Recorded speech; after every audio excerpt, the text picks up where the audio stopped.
پانی چڑھانا، دھاتوں کا، چاندی کا، سونے کا پانی چڑھایا جاتا ہے، اس کو کہتے ہیں ملمہ کاری کرنا۔ تو ملمہ کاری کرنا تلوار پر کیسا؟ امام جعفر صادق نے فرمایا جائز ہے۔ دلیل، کاش کے یہ نابالغ ذلیل محققین آنکھیں کھول کر یہ بات دیکھتے ہیں کہ دلیل کیا ہے۔ امام جعفر صادق، کون؟ صادق، صادق کہتے ہیں سچے کو، صادق۔ امام جعفر صادق نے کہا جائز ہے۔ دلیل، ہم سے کوئی دلیل پوچھے تو ہم کہتے ہیں عالمگیری میں ہے، فتاوی رضویہ میں ہے، شامی میں ہے، قدوری میں ہے، نور الیزا میں ہے، فلاں میں ہے، فلاں میں ہے، فلاں میں نام لیتے، بخاری میں ہے، مسلم میں ہے، ترمذی میں ہے، ابن ماجہ۔ یہ کہتے ہیں کہ نہیں کہتے ہیں؟ اللہ اکبر۔ لیکن ابھی بخاری مسلم کا وجود ہی نہیں ہے، یہ تو بخاری مسلم سے پہلے کی بات ہے، یہ تو بخاری مسلم سے پہلے کی بات ہے۔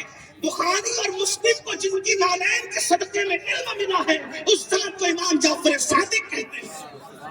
امام جعفر صادق نے، اس امام نے دلیل کس کو بنایا؟ فرمایا جائز ہے، کیونکہ صدیق اکبر ابو بکر بھی اپنی تلوار پر ملمہ کاری کیے ہوئے تھے۔ تو چونکہ میلکیوں کو اس وقت بھی زکام ہو چکا تھا، تو کسی نے کہا آپ بھی ان کو صدیق کہتے ہیں؟ ابو بکر کو صدیق کہنے پہ بڑا بخار ہے، اس لیے کہ صادق کہتے سچے کو، جو ہے اسی کو کہنے والا صادق، اور جس کے کہنے پہ جو ہو جائے اس کو صدیق کہتے ہیں۔ صادق صدیق کا پتہ بتا رہا ہے، جس نے صادق کو مانا ہے وہ ابو بکر کو صدیق ضرور مانے۔ امام جعفر صادق نے کہا صدیق اکبر نے بھی، ابو بکر صدیق نے بھی ملمہ کاری کی تھی، تو اس کی تیوری چڑھی، اس نے کہا آپ بھی ابو بکر کو صدیق کہتے ہیں؟ تو وہ جعفر صادق تھے، انہوں نے تلوار کو زمین پہ نوک کو رکھا اور قبلے کی طرف رخ کر کے کہا ہوا صدیق صدیق صدیق صدیق صدیق صدیق صدیق صدیق۔ راوی بیان کرتا ہے کہ اتنی بار صدیق کہا کہ ان کی سانس جب تک ٹوٹ نہیں گئی وہ صدیق کہتے رہے۔ اور صدیق کیوں نہ کہیں؟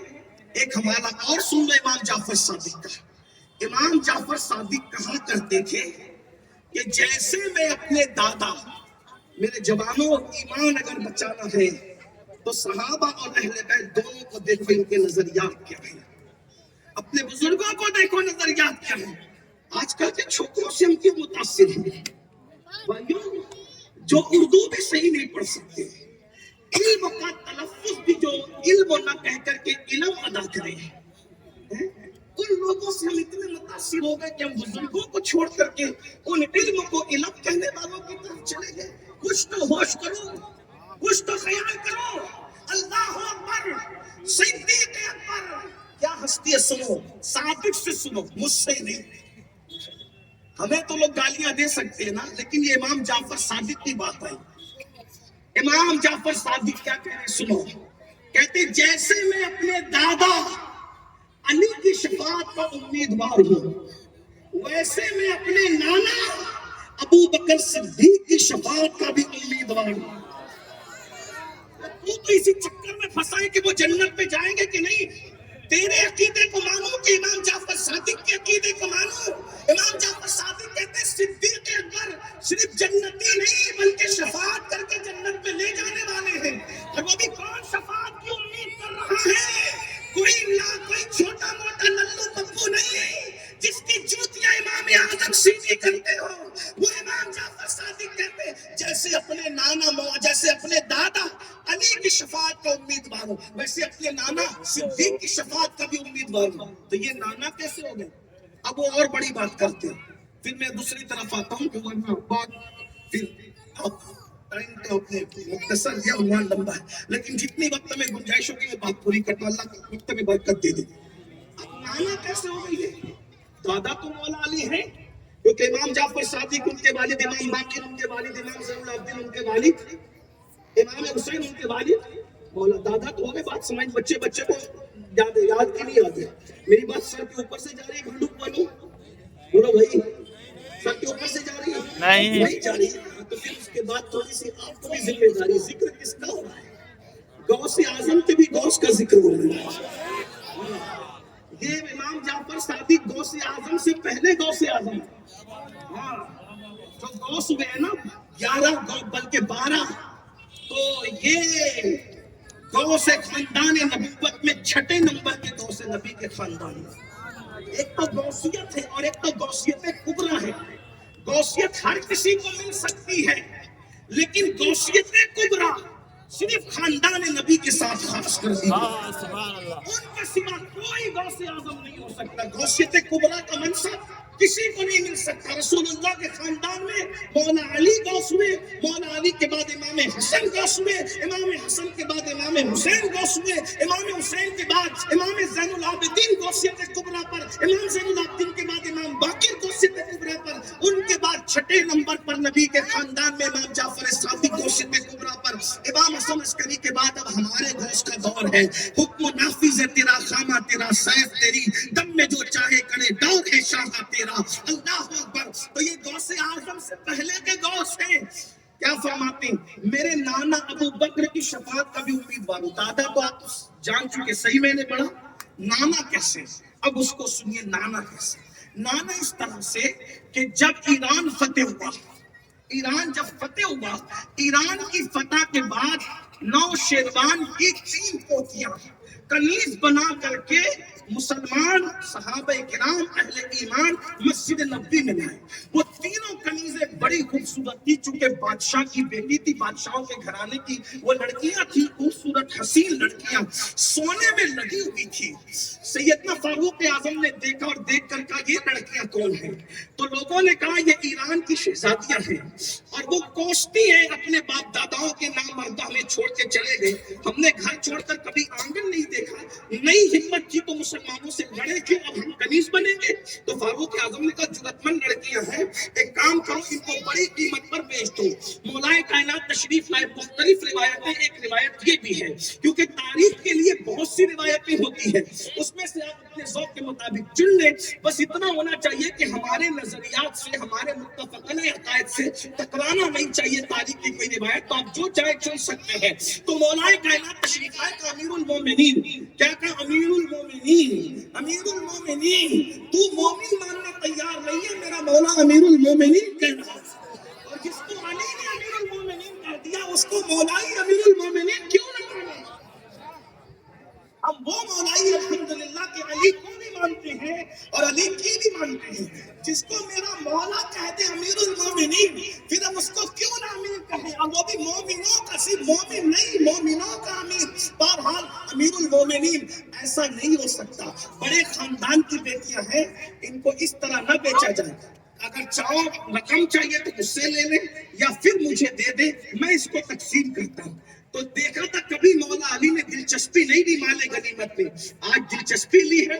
تو سیدنا فاروق اعظم نے کہا ٹھیک ہے آپ جس کو چاہے تقسیم کریں, جیسے چاہے کریں. تینوں شہزادیاں مولا نے لی. فرمایا ہمارے مذہب کی تعلیم یہ ہے اگر کوئی ایمان لانے سے پہلے عزت دار کہلاتا ہو تو اسلام میں بھی اس کی عزت رکھی جاتی ہے. اس لیے ایک بیٹی چونکہ بادشاہ کے گھر کی ہے تو جیسے بڑے گھرانے کی بیٹی ہے بڑے گھرانے کی بہو بھی بن جانا چاہیے. ایک آپ کی بہو بنے گی, ایک آپ کی بہو بنے گی, ایک عمر کی بہو بنے گی, ایک آپ عمر کی بہو بنے گی, اور ایک صدیق اکبر کی بہو بنے گی, اور ایک میری بہو بنے گی. تینوں میں تقسیم کیا. صدیق اکبر کے گھر ایک دیا. صدیق اکبر کے صاحبزادے حضرت محمد بن ابو بکر کے ساتھ اس بیٹی کا بیاہ کر دیا. اس کے بعد حضرت عبداللہ کے ساتھ دوسری بیٹی کا بیاہ کر دیا, اور پھر اپنے گھر میں جس کو بہو رکھا وہ امام حسین کے ساتھ ان کا بیاہ کر دیا, جن کو دنیا اماموں کی ماں حضرت شہربانو کے نام سے جانتی ہے. اب حضرت عمر کے گھر میں عبداللہ سے, حضرت عبداللہ ابن عمر سے جو بیٹا پیدا ہوا ان کا نام سالم رکھا گیا. اسی طرح محمد بن ابو بکر کے گھر میں جو بیٹا پیدا ہوا ان کا نام قاسم رکھا گیا. اور حضرت شہربانو سے امام حسین کے گھر جو شہزادہ آیا انہی کا نام علی اوسط یعنی امام زین العابدین رکھا گیا. تو سالم اور قاسم اور امام زین العابدین یہ تینوں خالہ زاد بھائی ہوتے ہیں. اب یہ جو قاسم تھے، یعنی حضرت ابو بکر صدیق کے سگے پوتے قاسم ابن محمد ابن ابو بکر. ذہن میں آ گئی بات؟ مشکل تو نہیں ہو رہی ہے؟ عنوان مشکل دے رہے ہو تو تھوڑا سر نہیں بلکہ زبان ہونی چاہیے. سمجھ میں آئے تو کرنا، ورنہ یہ غزل کا مشاعرہ نہیں کہ سمجھ میں آئے تو بھی بولو، نہ سمجھ میں آئے تو بھی واہ واہ. ایسی بات نہیں. بات سمجھ میں آئی؟ حضرت امام حسین کے ساڑو ہوتے، ہم زلف ہوتے محمد بن ابو بکر، عبداللہ ابن عمر بھی ہم زلف ہوتے ہیں، یعنی ساڑو ہوتے ہیں. تو حضرت محمد بن قاسم کے یہاں جو بیٹا حضرت محمد بن ابو بکر کے یہاں جو بیٹا پیدا ہوا ان کا نام کیا رکھا گیا؟ قاسم. اور ابو بکر صدیق کے دوسرے بیٹے عبد الرحمن ابن ابو بکر، ان کی بیٹی تھی، عبد الرحمن ابن ابو بکر کی بیٹی تھی، اس کا نام کیا تھا؟ اسما. اسما یہ بھی صدیق اکبر کی پوتی، اور قاسم صدیق اکبر کا پوتا. تو اسما کا اور قاسم کا نکاح ہوا، اسما کا اور قاسم کا نکاح ہوا، یعنی اسما پوتی قاسم پوتے، دونوں کا نکاح ہوا. اب دونوں کے اسما اور قاسم کے نکاح سے جو لڑکی پیدا ہوئی اس کا نام ام فروہ رکھا گیا. اور ام فروہ کا نکاح حضرت امام محمد باقر کے ساتھ کیا گیا، اور امام باقر سے جو بیٹے پیدا ہوئے ان کا نام امام جعفر صادق. سبحان اللہ. اس رشتے سے حضرت امام جعفر صادق ابو بکر صدیق کے نواسے لگتے ہیں. بلکہ حضرت جعفر صادق تو یہاں تک کہتے تھے کہ علی پاک نے تو مجھے ایک ہی بار پیدا کیا، لیکن ابو بکر وہ ہے جس نے مجھے دو بار پیدا کیا ہے. ماں کی طرف سے بھی صدیقی اور بابا کی طرف سے بھی صدیقی. جو ام فروہ ہے اسی نجیب الطرفین صدیقی ام فروہ کے بیٹے کو چھٹا امام جعفر صادق کے نام سے جانا جاتا ہے. کہ ہم دوگلے لوگ نہیں ہیں کہ دادا کو تو مان لے اور نانا کو نہ مانے. ہم تو دادا کو بھی مانتے ہیں اور نانا کو بھی مانتے ہیں. یہ ہے اہل بیت اور صحابہ کے درمیان رشتے. لیکن رافضی کسی اعتبار سے ماننے کو تیار، وہ اپنی چلاتا ہے، وہ صحابہ کی گستاخی کرے. ایک بات اور کہہ دوں، رافضی صرف صحابہ کا گستاخ نہیں ہے، بلکہ رافضی اہل بیت کا بھی بدترین گستاخ ہے. ملا صادق، اس کی کتاب ہے منہج الصادقین، اس نے اپنی کتاب ملا صادق نے لکھا تھا. یہ میں نے مالیگاؤں میں بیان کیا تھا 10 سال پہلے، تو آ گئے تھے مجھ سے ملنے. میں نے بات کی، 6 دن کا ٹائم لے کر گئے، آج تک واپس نہیں آئے. ملا صادق نے اپنی کتاب منہج الصادقین میں لکھا، کیا لکھا؟ کہتا ہے کہ ایک بار جو مطاع کرے، مطاع کا مطلب ہمارے یہاں، اگر میں صحیح کہہ رہا ہوں تو علماء تائید کریں گے، مطاع کا مطلب ہماری اصطلاح میں ایگریمنٹ پر زنا کرنے کو کہتے ہیں. ہمارے بہت آسان لفظوں میں، اس سے آسان میرے پاس کوئی بات نہیں. مطاع کا مطلب ایگریمنٹ پر زنا کرنے کو مطاع کہتے ہیں. اب ملا صادق رافضی کا عقیدہ، جس نے ایک بار مطاع کیا اس کو امام حسن کے برابر ثواب، جس نے 2 بار مطاع کیا اس کو امام حسین کے برابر ثواب، جس نے 3 بار مطاع کیا اس کو مولا علی کے برابر ثواب. میں نے رافضیوں کو کہا، رافضیوں تم زنا ایگریمنٹ میں کر کے حسن پاک اور حسین پاک کے برابر ثواب پاتے ہو. میرا مسلک تو یہ ہے، ہو سکے تو لائیے دونوں جہاں میزان میں نے ایک سجدہ زمین کربلا سے لے لیا. ارے تیرا نزدیک ثواب حسن اتنا آسان ہے کہ زنا کر کے تو ثواب ان کے برابر پاتا ہے. اور میرا مسلک یہ ہے کہ اگر پیدا ہونے سے لے کے موت تک کوئی سجدہ کرتے ہوئے گزار دے تو حسن پاک کی ایک سبحان اللہ کے برابر نہیں پہنچ سکتا. اب بتا تو زیادہ وفادار ہے یا ہم زیادہ وفادار؟ یہ گستاخ ہے اہل بیت. ایک اس سلسلے میں ایک بات اور آگے بڑھوں، پھر ہم تھوڑی سی خارجیت اور نازیت پہ تبصرہ کرتے پھر اپنے مسلک پر آتے ہیں. رافضی گستاخ ہے، توجہ کرنا. ایک جگہ میں نے بیان کیا خوب اہل بیت کی شان، تو ایک بہت پڑھا لکھا آدمی کہنے لگا، سید یہ بتا تو سنی ہے تو بھی اہل بیت بیان کر رہا ہے اور وہ لوگ بھی رافضی لوگ بھی اہل بیت بیان کر رہے ہیں، تم لوگ دونوں میں کیا فرق ہے؟ میں نے کہا وہ اہل بیت بیان کرتے وقت گستاخی کر دیتا ہے، ہم گستاخی نہیں کرتے بلکہ ہم تعظیم کرتے ہیں. کہا وہ کیسے؟ میں نے کہا آسان بات، فدق کو لے کر زیادہ اچھلتے ہیں ٹھیک، فدق کو لے کر زیادہ، اور کیا کہتے ہیں، رو رو کر بار بار فدق مانگنے گئی مانگنے گئی مانگنے گئی مانگنے گئی، نہیں دیا نہیں دیا نہیں دیا۔ میں نے کہا ڈاکٹر صاحب بتائیں آپ، اگر کوئی لڑکی اپنے باپ کے انتقال کے بعد بار بار اپنے بھائیوں کے گھر آئے اور کہے میرا حصہ دو میرا حصہ دو میرا حصہ دو میرا حصہ دو، تو لوگ کیا کہیں گے، تجھے باپ کے مرنے کا غم نہیں، کیا تو اسی دن کا انتظار کر رہی تھی کہ باپ مرے اور تو دولت پہ قبضہ کرے اور مانگے مانگے مانگے؟ میں نے کہا یہ وہ صدیق اکبر پہ تبرہ کرنے کے چکر میں یہ سیدہ کو بھی مشکوک کر رہے ہیں، لیکن میرا مسلک اب سن، ہم مطالبہ فدق کے منکر نہیں ہیں، لیکن یہ جو کہتے ہیں نا بار بار گئی بار بار گئی وہ کہتے ہیں بار بار گئی بار بار گئی بار بار گئی نہیں دیا۔ میں نے کہا ہمارا عقیدہ یہ ہے کہ سیدہ وہ ہیں جس دن بابا کا وصال ہوا اس دن سے لے کر دنیا سے جانے تک سیدہ نے کبھی شوہر کو دیکھ کر بھی نہیں مسکرایا، 6 مہینے میں سیدہ کی آنکھوں سے آنسو خشک نہیں ہوئے، سب چھوڑ دیا، حتیٰ کہ شیخ محقق نے تو یہاں تک لکھا جس گھر میں رہتی تھی وہ گھر بھی چھوڑ دیا اور ایک مکان بنایا، اس کا نام بیت الحسن رکھا، غم کا گھر، روتی تھی روتی تھی روتی تھی صرف روتی تھی، جس کو بابا کے غم نے فرصت نہیں دی۔ میرے عقیدے میں سیدہ وہ ہے کہ اللہ اکبر جو دنیا سے گئی ہے کسی بیماری میں نہیں بلکہ بابا کے غم میں دنیا سے گئی ہے، کھلی تھی بابا کے غم میں کھلی تھی، اللہ اکبر۔ اب سنو، وہ کہنے بار بار گئی، لیکن میرا عقیدہ یہ ہے کہ ہماری مخدومہ سیدہ وہ ہے کہ جس کے دوپٹے کو مرد تو مرد ہے کبھی چاند و سورج نے بھی نہیں دیکھا، جس کا آنچل نہ دیکھا مہو میر نے اس ردائے نزاہت پہ لاکھوں سلام۔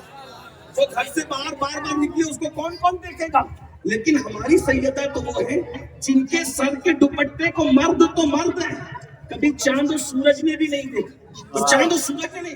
آپ کہیں گے یہ شاعری ہے، میں نے کہا شاعری دیکھو تو کون کر رہا ہے، 108 علوم و فنون کا ماہر مجدد شاعری کر رہا ہے جس نے بغیر دلیل کے کبھی کوئی بات کرنا گوارا نہیں ہوئی، وہ کہہ رہے کہ جس کا آنچل نہ، آنچل کہتے دوپٹے کو، جس کا آنچل نہ دیکھا مہو میر نے اس ردائے نزاہت میں لاکھوں سلام۔ بتاؤ ہم زیادہ ادب کر رہے ہیں یا وہ زیادہ ادب کر رہے ہیں؟ بلکہ وہ تو ادب کے ذکر کے معاملے میں توہین کر رہا ہے۔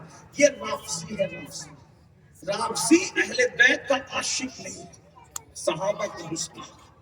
دوسرا فرقہ خارجی اور ناصبی دونوں ملا کر یہ اہل بیت کا کے نام سے چڑھتے ہیں، صحابہ کا ذکر کرتے ہیں جیسے وہ ڈھونگی طور پر اہل بیت کا ذکر کرتے ہیں، ویسے یہ ڈھونگی طور پر صحابہ کا ذکر کرتے ہیں اور اہل بیت کے نام سے چڑھتے ہیں۔ یہ مولا علی کے بارے میں غلط باتیں چھوڑتے رہتے ہیں، غلط باتیں ناصبی چھوڑتے رہتے ہیں، بلکہ ان کو ذکر علی کبھی گوارا ہی نہیں ہوتا، وہ سوچتے ہیں کہ اہل بیت کا ذکر بند ہو جائے۔ آپ دیکھتے رہتے ہوں گے کہ محرم شریف آتا ہے تو کمرے میں بیٹھ کر کے کچھ نہ کچھ چھوڑتے رہتے ہیں، یہ ایسا نہیں، وہ ویسا نہیں، وہ ویسا نہیں، وہ ویسا نہیں، یہ سب کرتے رہتے ہیں، حالانکہ یہ لوگوں کو ذکر اہل بیت کا اچھا انہوں نے ایک نئی ٹرک اختیار کی کہ اہل بیت کا ذکر علی رافضی بنا دیتے ہیں۔ عجیب بات ہے، صحابہ کی گستاخی رافضی بناتی ہے، ذکر اہل بیت کبھی رافضی، کیونکہ جو عبادت ہوگا وہ رافضیت کبھی نہیں ہو سکتی۔ سرکار نے فرمایا ذکر علی عبادت ہے، اس کی راوی ام المومنین سیدہ عائشہ صدیقہ ہے کہ ذکر علی عبادت، جو عبادت ہوگی وہ رافضیت نہیں ہوگی اور جو رافضیت ہوگی وہ کبھی عبادت نہیں ہو سکتی، دونوں ایک ساتھ نہیں جوڑ سکتے۔ تو یہ ناصبی کہتے ہیں کہ نہیں ہم نہیں ہونے دیں گے، لیکن ان کو پتا ہونا چاہیے کہ ذکر اہل بیت کبھی نہ ختم ہوئے نہ کبھی ختم ہو سکتا ہے۔ تو یہ صحابہ کا نام لے کر رافضیت کی پلٹ لگاتے رہتے ہیں جو اہل بیت کا ذکر کرے، لیکن یہ صحابہ کے حق میں مخلص نہیں ہے۔ تو اب ہم اہل سنت کیا ہے؟ میں نے مختصر اشارہ کیا، اب بات کو اینڈ کرتے ہم اہل سنت کیا ہے؟ ہم اہل سنت یہ ہے کہ کھلے دل سے صحابہ کو بھی چاہتے ہیں، کسی بھی صحابی کی گستاخی کو ہم گوارا نہیں کرتے، بلکہ صحابہ کو ہم کس طرح مانتے ہیں سنو۔ صحابہ کے لیے لوگ کیا کہتے ہیں، رافضی کیا کہتے ہیں، وہ تو 3 ہی بچے تھے مومن، باقی بعد میں سب کافر ہو گئے تھے، اس طرح کی باتیں وہ بکواس کرتے۔ پھر کہتے ہم تو ان کی منقبت نہیں لکھتے، ہم نے کہا نہ لکھو، قرآن ان کی منقبت بیان کرتا ہے، قرآن صحابہ سب صحابہ کا ذکر کر رہا ہے۔ سورہ مجادلہ کی آخری آیتیں پڑھ رہا ہوں،